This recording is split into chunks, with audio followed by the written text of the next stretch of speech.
మనం 1990స్లో ఎలా ఉన్నాం, 2026కి ఎలా మారిపోయాం అనేది ఎప్పుడైనా ఆలోచించారా? ఆ రోజుల్లో ఎక్కువగా అవుట్డోర్స్లో స్పెండ్ చేసేవాళ్ళం. దీనివల్ల స్వతహాగానే సంతోషంగా ఉండేవాళ్ళం. ఈ రోజుల్లో ఎక్కువగా ఇండోర్స్లో ఉంటున్నాం.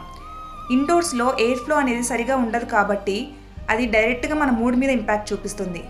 ఆ రోజుల్లో షేరింగ్ ఎక్కువగా ఉండేది. ఈ రోజుల్లో సెల్ఫిష్ ఎక్కువైపోయింది.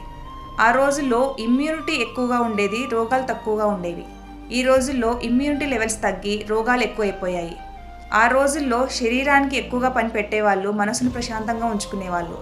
ఈ రోజుల్లో మనసుకి టూ మచ్ ఇన్ఫర్మేషన్ ఇవ్వడం ద్వారా దాన్ని కష్టపెడుతున్నాము, అలాగే శరీరాన్ని సుఖపెడుతున్నాము.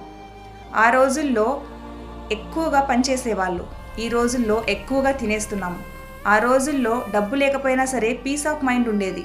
ఈ రోజుల్లో డబ్బు బాగున్నా సరే పీస్ ఆఫ్ మైండ్ లేదు. ఆ రోజుల్లో వాళ్ళకి ఫెసిలిటీస్ తక్కువ ఉన్నా సరే మనుషులుగా లగ్జరీ లైఫ్ని లీడ్ చేశారని చెప్పొచ్చు. ఈ రోజుల్లో మనందరికీ ఇన్ని ఫెసిలిటీస్ ఉన్నా సరే అట్లీస్ట్ నార్మల్ లైఫ్ని కూడా లీడ్ చేయలేకపోతున్నాం. మరి మీకు 1990 లైఫ్ కావాలా, లేదంటే 2026 లైఫ్ కావాలా?